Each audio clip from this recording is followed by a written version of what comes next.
Well, welcome, ladies and gentlemen. This is the ISSA video chat meeting. The topic is DoD contractors and those supporting them. Are you ready to get audited? Before we get into that, just a couple of notes. One, all questions will be on the Colorado Equal Security ISSA_Denver Slack channel. So if you got questions or comments for our speaker, that's the place to put them.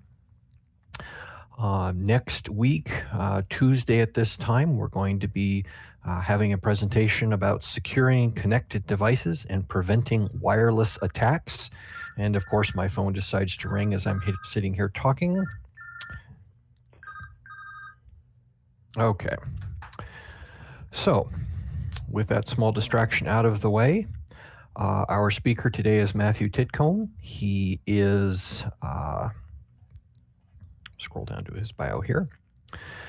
He's run a couple of companies in his lifetime. He is currently the founder of Peak InfoSec.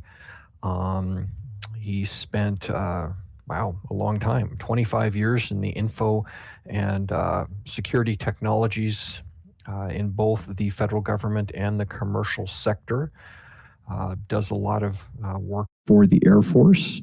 And right now his organization specializes in information security turnaround efforts, supporting both the federal and commercial sectors. He is a Colorado resident, having moved here a few years ago. And I guess with that, I'm going to turn it over to Matthew. Matthew, it's now your baby. Okay. Thanks, Greg. I appreciate the introduction. And Greg's right, we're going to start walking through everything that's coming out now with the Cybersecurity Maturity Model Certification, otherwise known as CMMC, and the major change that that's going to bring for us to drive us to be audited. Now, as we have questions, if you have them, put them in the Slack channel. Greg is going to jump in and ask questions on the fly, so feel free to ask them. If we don't get to any questions you ask, Greg and Chris are also going to send them to me, and I'll get you guys the written answers afterwards, okay? So this is what we're going to talk about. We're going to expand a little bit briefly on the lies that Greg just shared about me, but we're really here to talk about answering all of these core questions around getting audited. And what does that really mean for all of the companies that are part of the defense industrial base? So a little bit about me. Started way back in IT back in 1990. As a part of that, my first information security incident was in '99. It was for a client who had somebody leave. So it was an insider threat and they stole the data. Not a whole lot of information back then in login, trying to figure all that out. Moved on, worked in the Air Force and DoD, so I've sat in actually from both being active duty military to being a contractor to being a government employee, now kind of on the fourth version, helping companies in the defense industrial base to get ready for DoD compliance.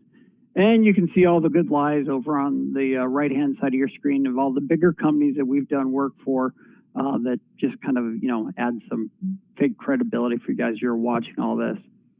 So the reality is, why did the DoD create the CMMC? So the first thing is, back in 2019, the Navy did a review of its industrial base, they're supporting their contracts. And as they started working through that, they found that they were having massive data breaches. And they started seeing a lot of problems going around there because they were investing a lot of money that was basically leaving out through their defense industrial base. Related to that came out of the recommendations. We need to put accountability into this. We need to make sure contractors are actually doing what we're asking them to do in their contracts. Now, in parallel to this study, the DoD Inspector General did their own internal audit, and they surveyed defense industrial base parts also. They found the same things. They actually found out some other things that they actually turned the mirror back around on the contracting offices and the PMOs and said that they also weren't holding up their part of the accountability. So when we looked at that in total, by about early 2019 and definitely mid 2019, DoD was like, this is not going to work. So the bottom line, they tried self-attestation. In short, they trusted us as a part of the defense industrial base to make sure that we were telling the truth. It didn't work. Much like we had problems with service-disabled, veteran-owned small businesses that weren't really service-disabled, veteran-owned small businesses, they found that there was a lot of lying going on about the status and compliance of companies. Now, the downside of what we're seeing here is a result of this, the Department of Defense and the Department of Justice have actually increased False Claims Act filings against companies in the DIB. Remember, when you sign that contract and you said you've got that DFAR's clause and that FAR 52 clause, you are subject to criminal negligence charges underneath the False Claims Act. They're increasing. Now, just keep that in the mind that this is no longer going to be a game that we can do the 5 Ds of dodgeball and try and avoid being fully compliant as we go forward in this space. Now, as we look into the DIB and look into the CMMC, the first question is, well, what is it? Well, when we get down to the basis of what happened was they took 800-171, they said, we're not satisfied with it. And anybody who's done any work in DoD contracts runs into the CMMI maturity levels. And so that's really what they've brought in. They brought in Carnegie Mellon and the Software Engineering Institute and the CMMI maturity levels, and they slammed them together. And what came out of that, with some other clauses and requirements from other compliance frameworks, was the fundamental integration of that. Now, at the very key point when we look at that, that bottom bullet is the most important part of what they're trying to do. They tried to bring in the Carnegie Mellon model to actually give them a benchmark that they can measure against. So if you're doing software development, you know, when I was a government program manager, we would ask for CMMC level 2 or 3 because we want a mature level of process coming in to develop a standing system. Now, if we're doing kind of really want wild and we really want, you know, kind of out of the box thinking, we may settle for CMMC level 1, which is kind of chaos level. So DoD tried to bring that part into this effort in here. So that's why we see the maturity model part of the cybersecurity and certification. Now, when we get into the actual model itself, it's very similar to what we've already got within 800-171. There are domains. There are now 17 domains in CMMC. Those 17 domains are now kind of branched. Right underneath them, normally under 800-171, we got to the families, you know, access control, etc. Well, what they did was they took those domains and then broke it into processes and then capabilities. Capabilities were kind of a more of a top-level grouping of things. And then you've got the core practices. Now, the processes, and the one thing I'm going to really foot stomp to you all, in talking to my friends that are part of the CMMC advisory board and the different working groups, processes is possibly the most biggest hidden trap for all of us, especially information security professionals. We want to go down and go look at that practice. Oh, do you have this configured right? Are you onboarding somebody right? Those processes are going to span a lot of practices. And you've got to make sure you're doing them right, you've documented them, and they're backed by policies. So do not underestimate those processes. Now, when we look at that across the board, there are 5 process requirements, but they apply per domain. So in the end, and we'll get into the levels, there's a potential of 85 process requirements on top of the 171 practice requirements, okay? So don't underestimate the complexity that's going to go into this. Now, what you'll notice down there on the bottom, there's a lot more we can go into the depth in this. As we send out these slides, I've also included a link in there that you can also go to our website. We've got little 8-minute webinars that you can walk through that are just a deeper dive into this topic area. The key part also that we need to understand is you're going to be assessed at an organization level, and there are 5 levels. And in reality, for DoD as it stands right now, there's really 3, and we'll walk through that. At level 1, you're required to be compliant in order to bid for contracts once everything is fully in place. And you've got to be compliant at a level 1. Level 1 basically means you're meeting the FAR 52 clause. 15 requirements in FAR 52, 17 in 800-171, okay? That's it. And that's when you do get information from the government that is not available in FedBizOps. So for example, when my wife was doing contracting for the GPS program, they would post content out on FedBizOps, but then they would have all the bigs and everybody else that was bidding come in and they would give them everything else on a DVD. That DVD was federal contracting information, stuff that's not made publicly available. You have to protect that. So you want to make sure that you're secured and compliant to do that. Now, level 2 is this kind of straddling the fence between you're on the way to being level 3 compliant and your FCI at level 1 compliant. Now, just to be honest, level 2 just means, in all honesty, yep, you're still only allowed to handle FCI. You're still only really required to be compliant for FCI for level 1, and level 2 actions have just reduced your business risks, okay? Level 3 is the big jump, and this is where we expect very few people starting at level 1 and maybe even staying at level 1. Companies that mow lawns on Air Force bases, they may only ever need to be level 1 compliant because they don't really deal with CUI.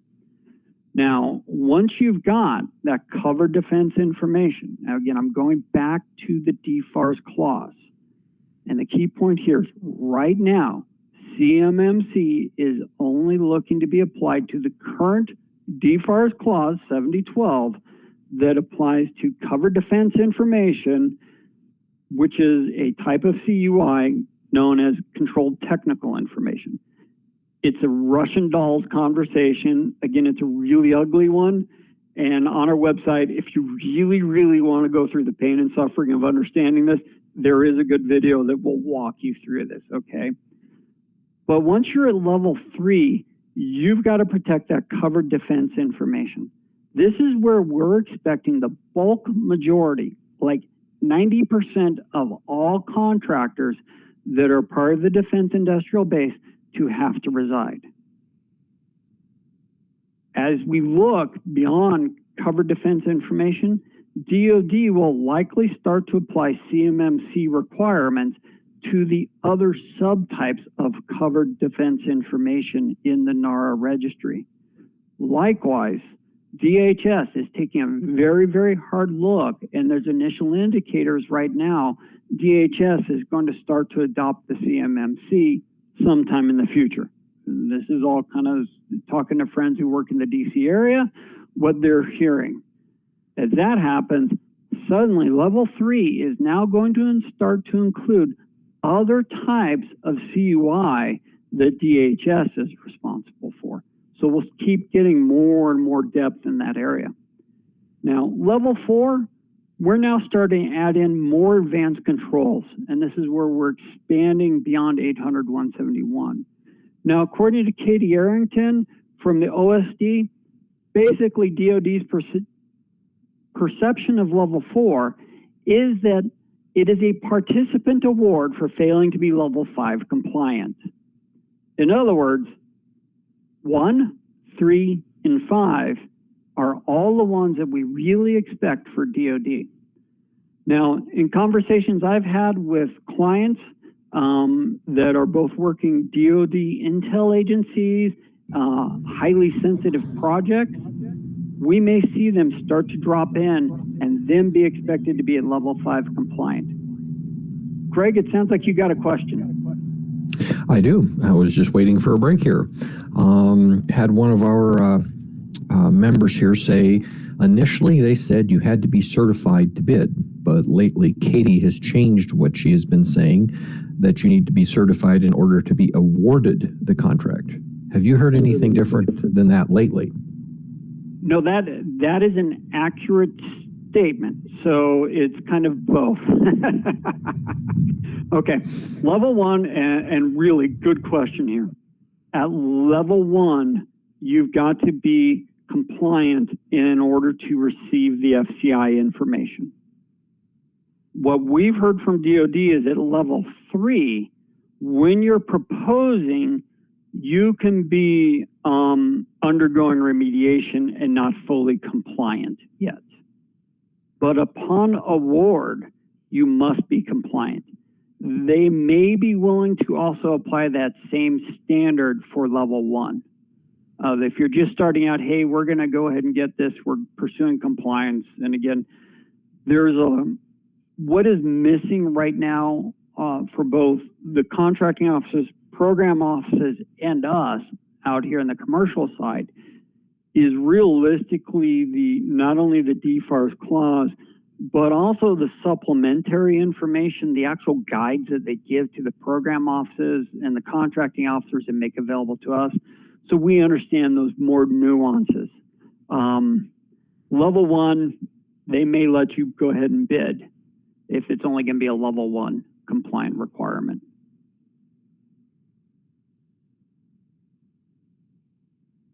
Okay. All right, thank you. So when we start looking now at this chart here where we're comparing the practices and the organization levels, starting from 1 on the bottom, we've got the 17 practices required for level 1. Again, that's the FAR 52 and the baseline 17 NIST SP 800-171 requirements. There are no process requirements at this level. Once we jump to level 2, there are now 72 total practices an organization has to fulfill to be compliant. This is where we start to see the rest of the 800-171 start to pop in as a part, plus they've added in 7 other information security requirements. Most importantly here, hint, hint, wink, wink, nudge, nudge, foot stomp, guys. This level, this is where they're expecting your policies and procedures to start to come in. Again, this is per domain. So there's an access control related policy. There are access control related procedures. Okay. In total, there's 34 requirements at that level just for processes and 106 overall for level 2 that you have to comply with. Now, we're going to pause here briefly on the process and policy requirements. Let's talk policies first. You do not have to have a policy per domain. Okay? You can have one policy, and that one policy can cover 17 domains. But you need to make sure that one policy maps to all the requirements in some way, form, or another. Okay? Likewise, you can have 17 policies, but make sure they map. The potential issue that you'll see this more commonly are the actual practices. You're documenting your practices. Onboarding a new employee, contractor, or consultant is a really good use case. It starts with that hiring process. Have they had a background check? Okay, I'm now in the personnel security domain starting off. Then I'm walking through granting access, making sure they're trained. All of those things are happening as a part of that onboarding process. So you may find your documented practice is spanning multiple domains, and that's okay. Just make sure you're documenting as you go forward. Now, as we get into level 3, and again, this is where we fully expect the bulk majority, 90% of all DoD contractors to reside in, are going to start off with 130 practices. So that's 110 from NIST 800-171 plus 20 additional requirements. We're also adding in the third process requirement. This one is you've got to have a resource plan. What we're actually kind of recommending, we're expanding a more detail into the system security plan. And or this is also where we start to see the non-federal organization requirements in the back of 800-171 really start to come to play. Incident response plan, configuration management plan. Bring those up and start making sure you're using those to document that type of stuff in here. Resourcing gets really kind of fuzzy. Do you have the people? Do you have the time? and you have the finances committed to executing that. Those are some of the things that auditors will be looking for in that plan. Now, that plan may be, hey, we don't publish that in this plan because it's sensitive information. Please contact such and such. And, you know, for example, the CFO may provide you the financials in a separate document because you don't want it publicly released accidentally. So again, there's a lot of good ways that you're talking about how to do that. Level 4, now what we're starting to see in is currently it's the draft SP 800-171B. These are the enhanced controls for handling of CUI. So we've taken the baseline 171, we're now adding a new. We're also, this came out, and it's still labeled as draft. They're looking to change that to be numbered 172. So again, adding a little bit more confusion amongst what we're all doing. And then they're also bringing in 15 other practices from other information security frameworks and services. Some of them are from the CIS benchmarks and others from CMMI. ISO's even shown up in here in a couple. So again, this is where you start to look. Now, what we find is now your next level, you're adding now the 4th requirement. And that one is going to be measuring. Basically, do you have key performance indicators? Do you have charts? Are you measuring your risk? Are you measuring your number of incidents? You know, all these things. Are you charting how you're doing overall? Okay, that's the next level. A lot of organizations are already doing this as a lot, especially once we get into the governance side at level 3. You know, when we work with our clients, we're helping to let them be aware about how they're maintaining stuff as a part of the sustainment actions. So this one's actually kind of easy to do. Level 5, you're really in that advanced hybrid hygiene level. Realistically, you're ready to handle an advanced persistent threat. What they're looking for in the practice, though, is that you standardize these requirements across all of your organizations that are handling and touching or affected by CUI. Interestingly, getting to level 5 on the process requirement is a lot easier for small businesses than it is for large enterprises, universities, you know, because it's harder to move a bigger organization. It's a lot easier to get to that level as a small business. Now, when we start looking at the differences, then we've already kind of start to highlight the different domains and where they're dropping in. When we look at per domain and the new requirements, we've got 8 that have had no changes at all from 171. They're literally copy, paste. Good, and makes life a lot easier. Asset management is a new domain, actually, for us. This one is very specific about, are you protecting, managing, and controlling CUI? I'm going to foot stomp something here, and everybody needs to go to the NARA website for CUI and start going through all the training on this. CUI management, marking, labeling, handling, both electronic and printed media is going to become very, very critical and is going to be measured very tightly by auditors as you go forward. Now, once you've looked at the NARA website, you've understood that, your next step is to now go to the DoD website and download 5200.48. DoD has just published another and it's a supplementary guidance for handling of CUI by contractors in the defense industrial base. It covers what they need to do internally, but it's also got supplementary requirements for you all internally. You have to comply to that part also. So make sure as a part of your training and education program and your handling of all this stuff, you're fulfilling both sides of those. NARA also has great templates. You know, we've all seen the secret ones. They've now got new purple CUI ones, templates you can put out, labels, things like that, that you can stamp and mark your stuff with. So please, again, go to the NARA website for more information on that one. Oops. They've also added in some more technical controls in the integrity and communications protections. Most of these, interestingly, they've added some really good controls around email protection and just some fine tuning of some of the things in here, but nothing really substantial as a major change that isn't hard to overcome. The next one they've added in is actually the situational awareness domain. This is coming out of OODA Loop, which is a whole nother larger conversation, but getting all of these alerts and indicators and everything else is great. Kumbaya, you've got it, but unless you're synthesizing it together and actually making it do something, it's not helping. Now, what they're also done is they've also added in new audit and accountability requirements. Primarily in here, hate to say it, guys, getting your logs into something,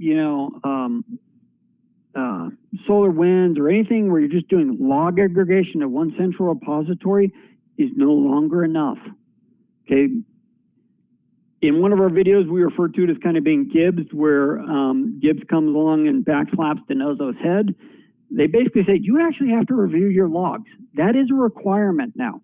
You will be reviewed and assessed on, are you reviewing your logs? And with most of our clients, in the course of a day, they can generate 1 million log entries. There's no way for you to do this as a human. So you will be looking to bring in some type of automated tool that you can let the system do the work and you handle the exceptions that are popping up. So again, straight audit log aggregation isn't going to cut it anymore going forward.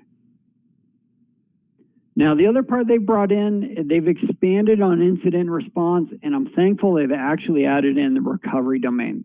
Backups are now a requirement. Testing your backups is now a requirement. That's a good thing. They've expanded on incident response, and in my opinion, it's kind of superfluous for what was already in there. So just be aware that they're now starting to increase and focus more attention on that area. One of the ones in the incident response that they're also going to start checking on is, are you reporting when you have incidents? i.e., you've had something happen, you've called DC3 and notified them and gotten a determination from them, is this really an issue that you need to walk through? So again, we're starting to see more of those kicking in. The other thing that they've added in is more controls around security assessments and risk management. Now, when we look at the top four right there, there is a larger focus on risk management overall. Risk management in 800-171 was very, very, very shallow, in my opinion. They've beefed it up substantially just by adding these three risk management requirements in here. Risk management now is almost a full-blown risk management program requirement. Not quite there yet, but it's very, very close. And so you need to be aware of that, and you need to be tracking, managing, and planning your risk mitigations as you go forward into CMMC. For any companies out there that are ISO 9000 or related compliance frameworks where you have to maintain a risk management board, leverage that 100% for doing CMMC related risk for your information security program, okay? It's a perfect fit and it's an easy bolt-in and it solves this problem completely. Now, the overall major thing that really is different is certification. We hit this a little bit earlier, that to be eligible to compete for DoD contract, you're going to have to be certified.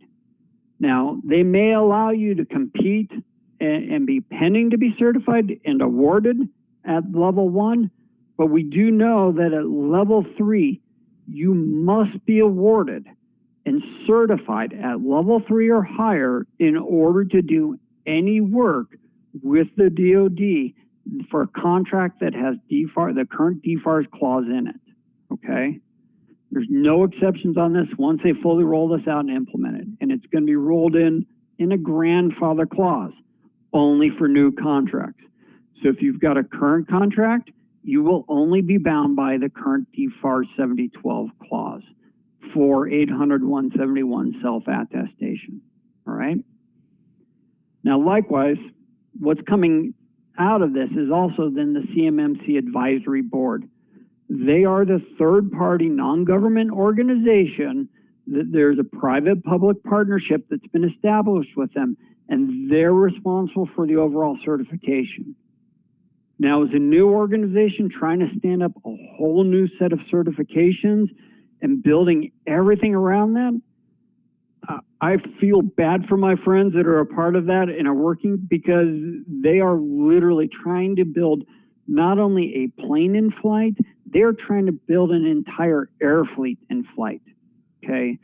Now, the reason they've got to build it so big is this is actually, in this slide, we're actually pulling out from the memorandum, the MOU, Memorandum of Agreement, understanding between DoD and the CMMC Advisory Board. This is their responsibilities. In that first line, they're responsible to develop the overall standard that is going to be used to certify individuals and then entities for compliance with the CMMC. That's a huge task. So it's no longer just what the CMMC guide that DoD published. They're now having to come in and say, if you're doing this, this is what we expect for you to be demonstrated compliance. So it's going to be measurable. It's going to be objective as much as they possibly can. And that's hard. Now, for those of us like Peak InfoSec, where we're out there helping our clients to go through that, there's a lot of knowledge extraction out from consultants that are already doing this, that the working groups and the board of directors are doing to do this, to codify that. And it's going to be a tough thing to do.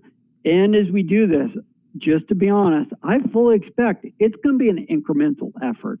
We're going to keep wanting to push things, add things. So hopefully they build a dynamic body of knowledge that we all can go query on the web and keep getting better and better understanding of how to do things.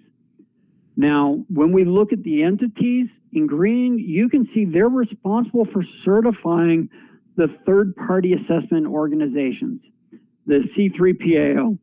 Likely, I'm going to split that up later on in the presentation and call it a C3PO, so please forgive me. It's just too easy to do. So they've got to certify the organizations, and they've also got to certify the contractors that have to be compliant. So it's both. On top of that, as an assessor, the assessors will have to be certified. This is following very much in parallel to what is done within the QSA framework for PCI compliance, the personal card holder information. In that case, Visa, MasterCard, Discover said, okay, we're going to create their organization to do that. QSAs are the C3PAOs, and anybody who does an assessment has to be certified that they are qualified to do a PCI compliance assessment. So we're seeing that same thing. And we're also seeing the same paradigm of the trainers who are training the assessors have to be compliant and certified too. So again, it is a big effort these guys are taking on. Again, I pity them, give them mercy and grace as we're all working through this. And I expect, just in my kind of opinion and talking to my friends who are working, it's going to be a rough ride for probably the next year until, again, things stabilize and we kind of get it smoothed out. And that's all right, because I think where we're at versus where we want to be, we're definitely better off, both as a nation and as a defense industrial base, getting to where we want to be underneath this. The other part of this is, just so you kind of understand, once you've gone through, they're going to have to collect those assessment reports that are coming. So let's say Peak InfoSec, we get certified to be an assessing organization, and for some reason they're crazy enough to certify me as an assessor. I come out and I assess one of your organizations. I write up the report. It goes through our internal QA review, which we would have to do as a part of most likely requirements to be certified. That in turn gets sent to the CMMC Advisory Board. They will be recertifying either a sample and or all assessment reports before they publish it and verify and issue the certification that that company is accredited for CMMC compliance, okay? So there's a loop going on in here. Now, there is some conversations around, okay, well, wait a minute, that separate database of assessment reports, that's a big OPSEC target that a lot of other nation states would like to know exactly who is in the defense industrial base so they can go target them. So again, there were a lot of conversations they're trying to work through as I talked to my friends in there, like, oh my God, you don't want to understand some of the pain we're in. And I just let them have their fun. So when is this going to take effect? They've already rolled out version 1.0. Now, we were kind of looking, potentially talking to them, and what I was monitoring, they were looking to kind of have a 1.1 out. 1.1 is basically because they'd actually rolled out their pathfinders. They wanted to start rolling out the first 10 RFIs, requests for information. Basically, hey, do you want to propose on this, and where are you at with your compliance? Now, as a part of those pathfinders, the CMMC would actually be working with those 10 pathfinders to actually go through an accreditation process. They would be assessed against the CMMC. Right now, version 1.02 and the draft guidance that's out. Now, caveat, there is some leaked draft guidance that got put out. That was actually draft from DoD that got given to the CMMC. From what I understand from my friends, that's not what it's going to look like at all. Again, so don't quite trust everything you're reading on the internet today. When they're ready to publish, they'll publish, and we're all going to go, oh boy. Now, coming after the RFIs, they're going to do 10 requests for proposals. Again, these are pathfinders. They're not rolling out CMMC to everybody yet in this year time frame. All right. Coming after the pathfinders, the accreditation body got stood up. The plan was to start to stamp the marketplace. So if you're on the CMMC advisory board, you'll see that it's not there yet. So that is obviously slipped as they're trying to figure out some of the security issues around doing that. Likewise, they're still working through defining both the accreditation process and requirements for the organizations. Now, in order to do the RFIs, basically they're going to have to either stand up, provisionally accredit a assessing organization or kind of walk somebody through with a temporary one until things get a little bit more defined. The same issue is going to have to go on also for the assessors. Formal training, right now they're probably looking in July timeframe maybe to be available. COVID is having obvious impacts on them too as they're trying to do all this stuff.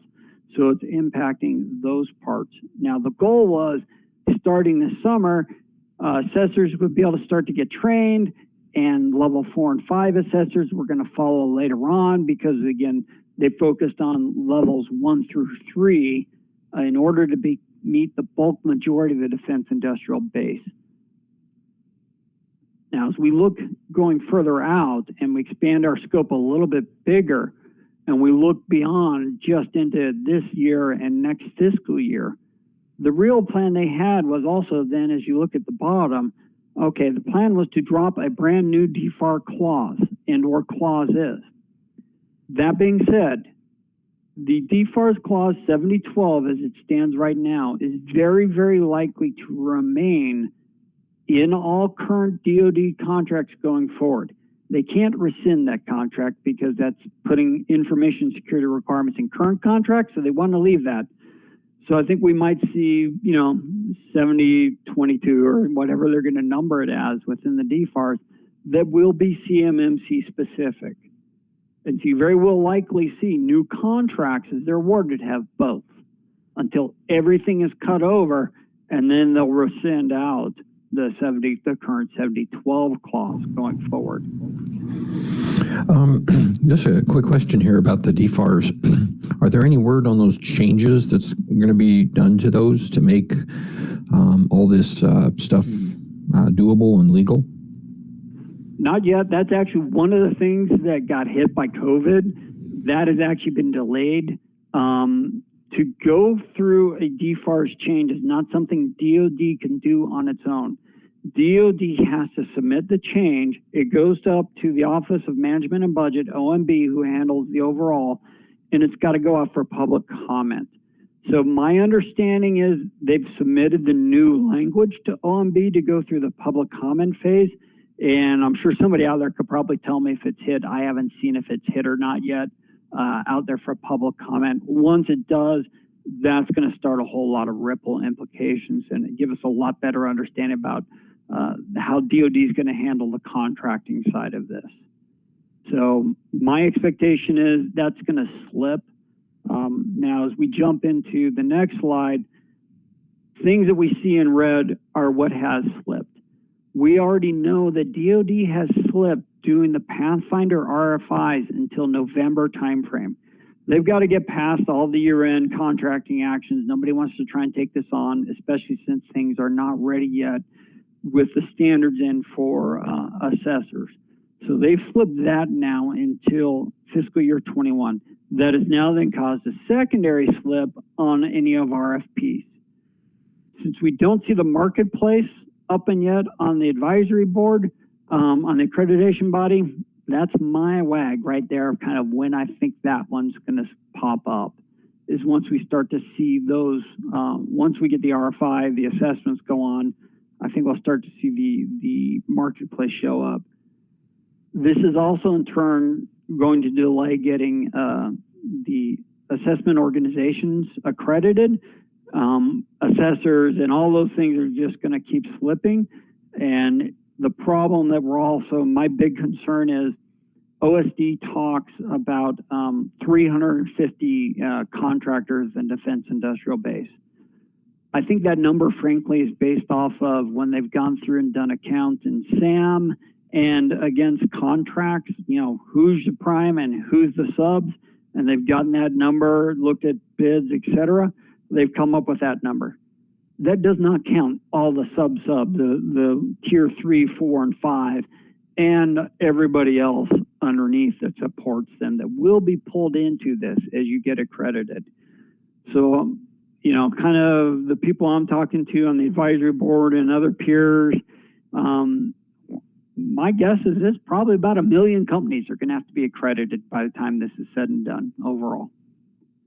Now, as we look through that, that's going to have big implications as you go into there. Now, I think in fiscal year 22, you're going to start to see the DFAR clause will come into effect fully in fiscal year 22 for all new contracts.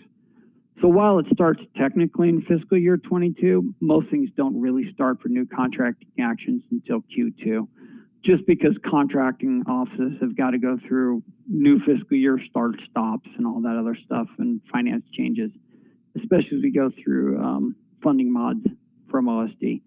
So again, this is kind of our wag as to what we think this is going to look like as we go forward.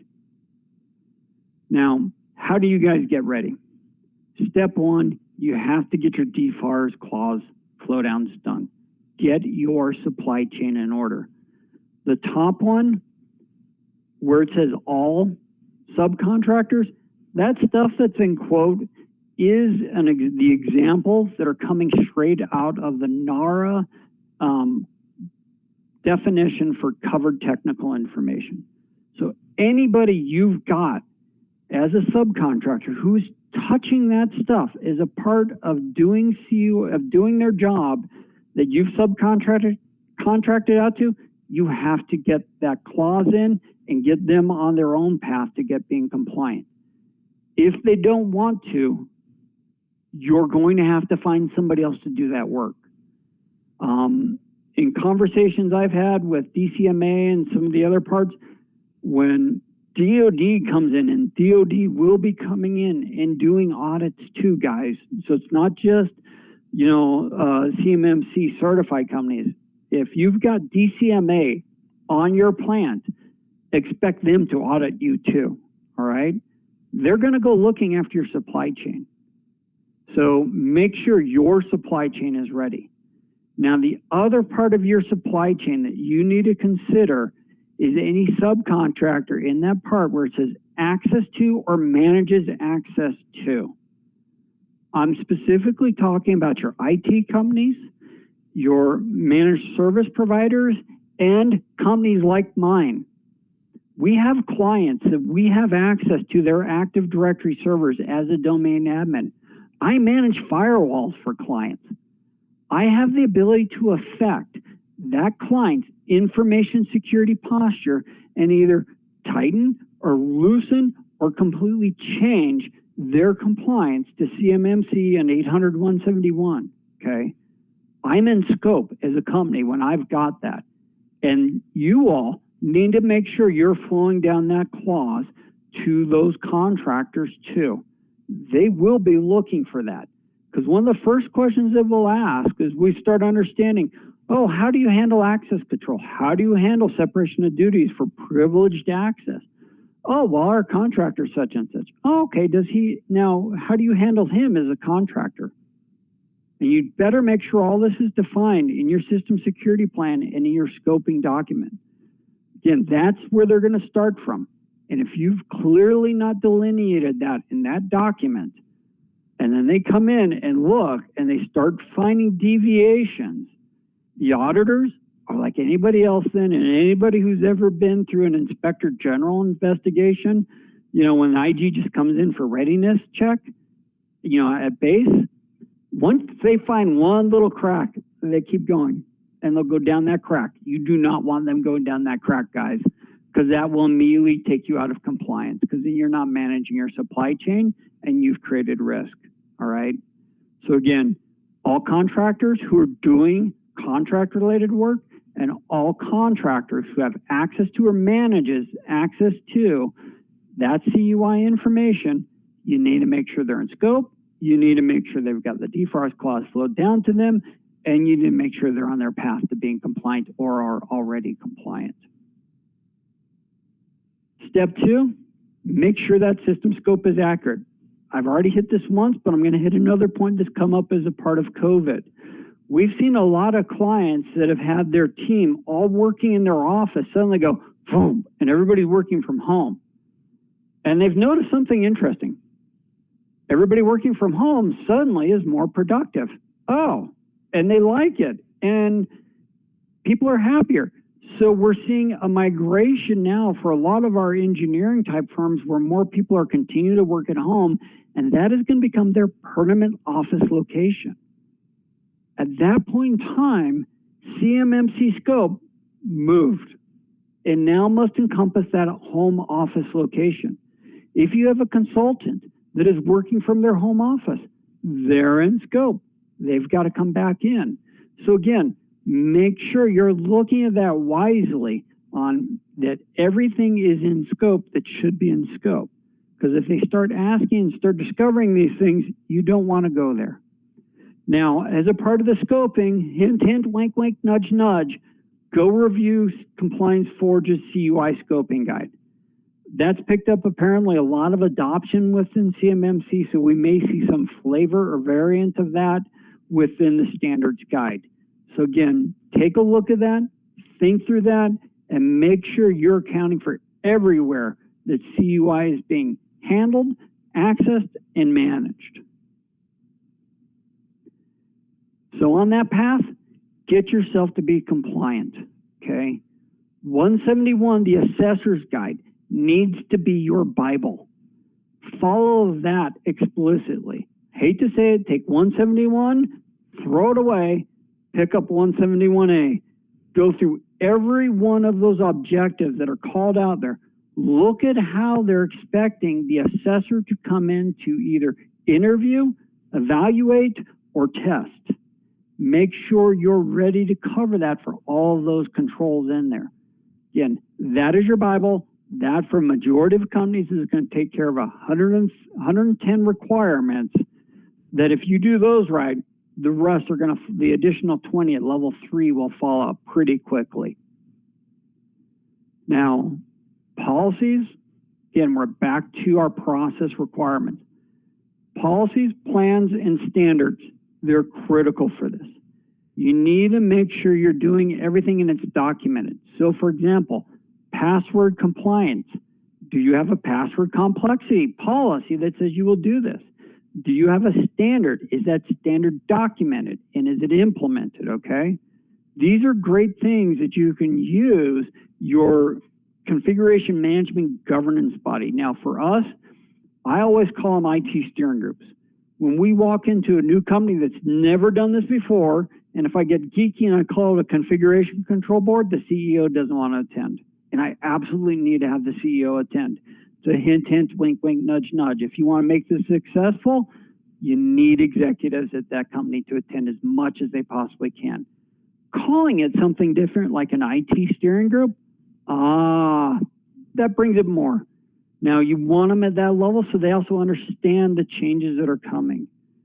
The other part of this that we also need to consider is there's an increasing pressure to take the non-federal organizational controls in the back of 171. NARA considers them foundational to 171. That if you don't have those NFO controls done, everything you're doing in the other 110 controls is actually questionable. So we may see that come in as a compliance requirement from NARA, which will direct CMMC to also include those. So take a look at those. They're not hard to add in. And if you're doing the 110 controls right, they kind of naturally fall out, but make sure you're covering those. Likewise, procedures. You're required to document the practices. Specifically, we're talking about procedures that are repeatable here.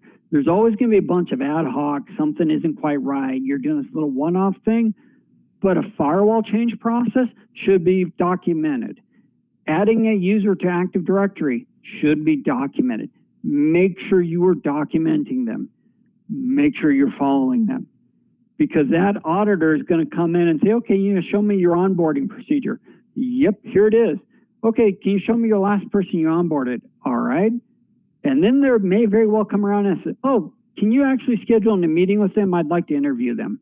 And actually make sure that they went through that process. That is in their rights to go do, guys. So make sure you are following your documented procedures. Get your steering group and governance boards going. Remember, you're required under the configuration management practices to be documenting and reviewing all those decision parts in the CM area. Meet regularly. It gets very easy to make this a low priority and push it off. Document your meetings. We do all of our meetings where we're helping to facilitate these in PowerPoint. And we walk through, and we even start off with the requirements coming out of CMMC and 800-171. Again, and then track your POAMs. POAMs are not going to go away. You still have the POAM requirement. So when a revision is coming or you need to go through a major change and you know it's going to affect your architecture, i.e. you're moving something up to AWS, make sure you're putting in a POAM item in your PDF files, your reports, your meeting minutes, something. You've got to be tracking all aspects of this. And your steering group and governance boards are great opportunities to fulfill these requirements. Lastly, oh, go ahead, Greg.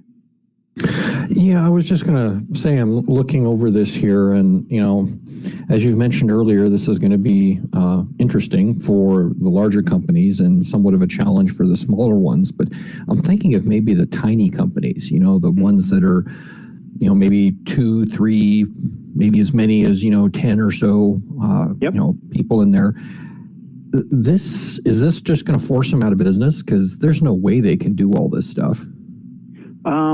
So you're right. We've got a client at 6 people, and the reality is it is going to come down to a business decision.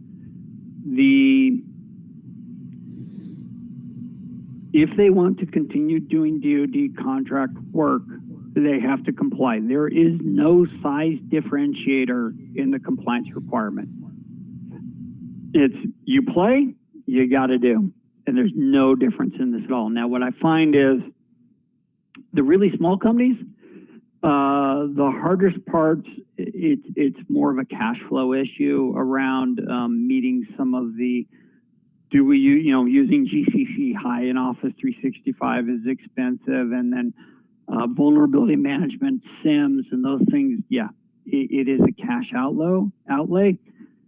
Supposedly, and again, this is a part where the guidance is really not clear yet from DoD. You're supposed to be able to expense the information security costs from doing CMMC back to the government as a part of the contract. That sounds good, but everything's still lowest price technically acceptable, just to be honest. So I'm not sure how effective that strategy from OSD will be yet. I'm kind of waiting to see more on that one. And to your point, Greg, unfortunately, I do think for the really micro small businesses, I think we will see a lot leaving DoD and working in the DIB because of this. If they're sticking within the federal government, sooner or later 171 compliance will roll out, and then later on I expect CMMC will roll out across the federal government. So I don't think they're going to be able to avoid it if they keep doing DoD federal work. Now the flip side of that, you know, I always use Willy Wonka's whatever widget factory, whoever engineering firm. Willy Wonka's leaves. That's a gap. For the entrepreneurs, the CEOs of all these companies that are doing, especially the small, that's a new opportunity space for you to grow into. So again, yeah, there's always, I do expect a lot of companies to be dropping out of this space, especially if it's only a part of their work. And the hard part in this one is, guys, you need to build your book of evidence. If anybody's ever been through a SOC 2 Type 2 audit, you know, with AICPA or any other formal audit, rule 1, you need to control the audit. That means you need to tell the auditor, here's our control, or the requirement, here's how we do it, and here's proof of how we do it, and be ready to have them demonstrate if requested, okay? So again, control that conversation. The worst thing you ever wanted to do is to let an auditor just come in, you don't have any of that ready, and he says, okay, well, let's talk about access control 2.01. All right, how do you do it? And he's already starting to write you up. And if you're not controlling that conversation, it always goes bad. I've got friends who do SOC 2 audits for financial companies, and the companies that are not ready for this, it's just a trip. They already know it's just going to be a downhill slide. So again, build that book of evidence that you can walk the auditor through all the controls, have screenshots, have everything ready to prove to them right then and there that you're compliant. Now, lastly, I want to make sure we're covering pitfalls, okay? Local admin rights are a huge pitfall. Now, that being said, when and wherever you can, never ever have local admin rights with the same account that the user is using for default normal work, ever. If you can do it, absolutely avoid it.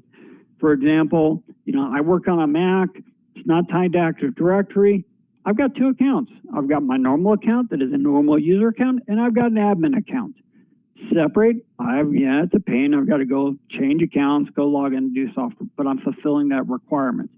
If you've got Active Directory, make sure everybody has separate ones. That being said, there are times, especially in operational technology systems, where the user running that, and I've got a couple clients with a couple of these, and they really annoy me, where that application still has to have local admin rights today to work properly. So when that user's log in, yeah. So what do we have to do? This is now where you have to put compensating controls in, network segmentations, restrictions on its ability to go and do things beyond that function. Again, applying appropriate counter controls to make sure that that risk is contained and restricted. But when and wherever you can, take away local admin rights.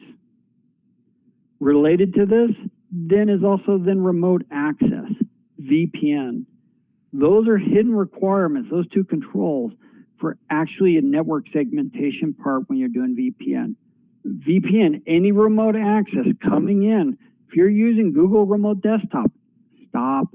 You know, those type of technologies, they've all got to come in through a firewall and be monitored. If you're actually letting a user come in from a remote place, best practice is drop them into a user segment in a different remote user segment and then monitor their traffic, because it's going to have a different pattern than they do if they're sitting in the office. So kind of pulling back out again, SIMs, that correlate function right there is actually a dangerous word that was already in 800.171. Log aggregation on its own is not sufficient. And analysis is looking for more of the user entity and behavioral analytics capability. With the amount of logs that you're going to start dropping into these places, especially if you've gone to Office 365, because you have to turn on detailed audit logging, you want to make sure you know what's happening. So as an example, we were using for different client Rapid7. We got notified, of course it was on the day after Thanksgiving, that their CEO was down in Mexico and just logged in. What? Well, we get a hold of the client, talk to him. Yep, their CEO was actually in a Starbucks. He was on a cruise and had just checked his email from Starbucks in Cancun, Mexico. All right, but we knew it had happened and we were able to verify it was not a real incident. And that's the type of stuff they're going to be looking for to make sure you actually have practices and ready to look for anomalous and abnormal behaviors. Multi-factor authentication. Hint, hint, wink, wink, nudge, nudge. You know, guys, I can't say this loud enough. This was actually a major write-up in the DoD IG inspection. For privileged authentication, you have to have two-factor authentication to the device at all times, all devices. It's not whether or not it's just a cloud access, it is the local device. When an admin connects to it, it must be two-factor authenticated. Now, there are constraints on it, doesn't always work, and that's all right. You can document that, make sure you're clear about that in there. But by default, privileged access must be when it's for local and network access. That local means when I first try and log into it, all right? For users, the moment I have a PC that contains CUI and it is connected to a network, you must two-factor authenticate that connection. Doesn't matter what network, it is a network, okay? Because you're authenticating access to CUI and at that leakage point. So again, tools like Cisco Duo Security, they're the ones we're recommending, but make sure you're getting two-factor authentication put in everywhere. Now, we just talked about the desktop. Let's talk about VPNs. So again, that admin going to the firewall, that needs to be two-factor authenticated also. That's the privileged access part.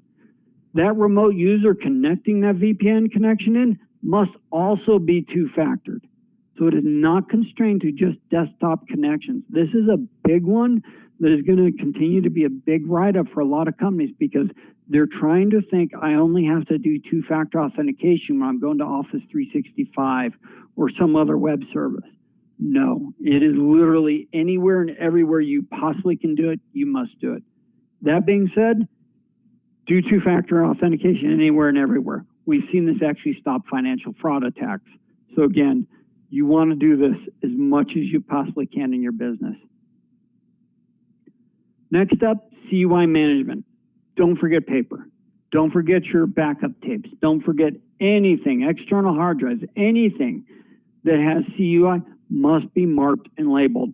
They are going to come and check, guys.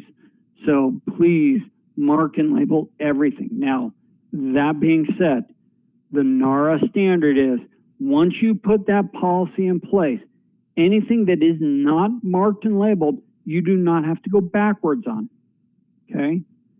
But as soon as somebody touches it, it must be marked and labeled from that moment forward. So just be aware of that you've got to start to put this practice in, and as you move forward, mark and label everything over time. Segmentation is also a hidden requirement in here. You cannot just have a flat network. There's even a couple other new ones in CMMC where it talks about separating user from privileged access functions, again, separating servers out from users so they're not on the same subnet. And the key part in SC 178, key internal boundaries. They are looking for internal network segmentation as applicable, especially anything that is unmanaged. Printers, VoIP phones is another one to segment out into its own security zone. Those type of devices put behind a firewall, especially use a next-gen firewall. Classic old firewalls do not count and do not work. That being said, you need to, especially when we get to SC 183, you need to make sure that that next-gen firewall is applying, a complete whitelist type approach, especially for very sensitive information. Now, again, while you have to do the whitelist, it's a business risk. I had a conversation with a client yesterday. Well, what about sports sites? That's your business risk. There's nothing saying in the compliance requirements you can't do that. So again, what do you want to allow? What's an acceptable business risk, and what is a compliance requirement? Work through those. But when it comes to information security systems and systems that are storing and maintaining CUI, lock it down and let it run through a next-gen firewall. Otherwise, hackers can go across and attack it across everything, and you've not met SE 3183. All right, last slide. Oop, that went by. Here's the reality, guys. And I think Greg hit it in his last question. There's a lot of work to do in this space, a lot. Even though we're talking possibly this won't come into effect until fiscal year 2022, October of 21, and into 2022, do not delay. Do not think that this is going to be easy and this is going to be quick. The two things that I'm seeing right now that are going to be the biggest impediments to an organization to be ready to be fully compliant: CUI marking, labeling, and training, and documenting your procedures. Those are going to take time. The first one is you got to understand your CUI handling processes, make sure you've got everybody trained to be doing it right. The second one is, for most businesses, they've never documented their information security and IT practices. They've never validated them. They've got to do that. That's going to take time. There are some things we all do, like onboarding. They're easy. A lot of other ones are going to be very specific to your organization. So again, it's going to take time to jump in and do this. So do not underestimate the amount of work related to this one. So for more information, feel free to visit our website. We've got some stuff out there, but highly, highly recommend you need to bookmark the OSD website, and you need to bookmark the CMMC accreditation body. Check up on them. Use tools like I've got with visual pings. I monitor for changes on those. Greg, was there a question? No, we don't have any questions at this point, but I did have a couple of comments here. I guess possibly more tongue-in-cheek than anything at this point. I now know what my wife feels like when me and the security people get together and talk in our acronyms, because I don't know government stuff, and that was a whole lot of acronyms. But good feedback. Sorry for that, anybody that I lost along that path. No, it's like there's no way you can talk InfoSec or AppSec without talking acronyms. It's just doesn't work out that way. But no, the thing that crossed my mind is I think this is good that they're being this prescriptive and they're laying out these rules and stuff like that. Although there was a side of me that was a little bit concerned that in some of these situations they'd had to do this. Specifically, we're talking about the logging. And it sounded like perhaps in their past history, they had somebody who collected a bunch of log files and simply stuck them on a machine and never actually looked at them. Yep. So, the fact that they actually have to say, and you need to look at them, yes, it's good, but, really they shouldn't have to say that, so. Yeah, and the scary part is where we've walked in with clients and we've set up a RealSIM, FortiSIM, Rapid7, and other ones. I have yet to walk into a client, just to be honest, and not find something. I've warned, and I now warn all of our clients. I've actually had 3 calls from NCIS, and I've dealt with Army CIS. You have to deal with Air Force OSI, because once you report to DC3, depending on the contract and the sensitivity, they forward that on to the different branches. And then, so we've had calls with NCIS agents, and it gets very, but make sure they really are your radar, and that's what I try and explain. Grabbing your logs is like having the radar dish spinning, sending out signal, but you're not analyzing the return. The SIM is really analyzing that returning, letting you know what is going on inside the environment. And if you're not monitoring that, you're blind, and you might as well just leave everything wide open and get out of doing work for the DIB. Yeah, it really doesn't do any good if you're not looking at it. Yep. But I had one person have a comment here. And he says, it's important for the folks on this webinar that don't do government contract to understand that if they support companies that are defense contractors, yeah, they'll get dragged into this. Yep, especially IT companies. We're with a client. They want us to go and talk to their IT company. They were going to use them to do their backups, manage backups, and they were going to manage the servers and do restorals on site, and then move their data, the backups off site. Okay, well, wait a minute. You can do restore CUI to an uncontrolled space that isn't yours. They're managing your servers. They've got domain name. They've got to be compliant.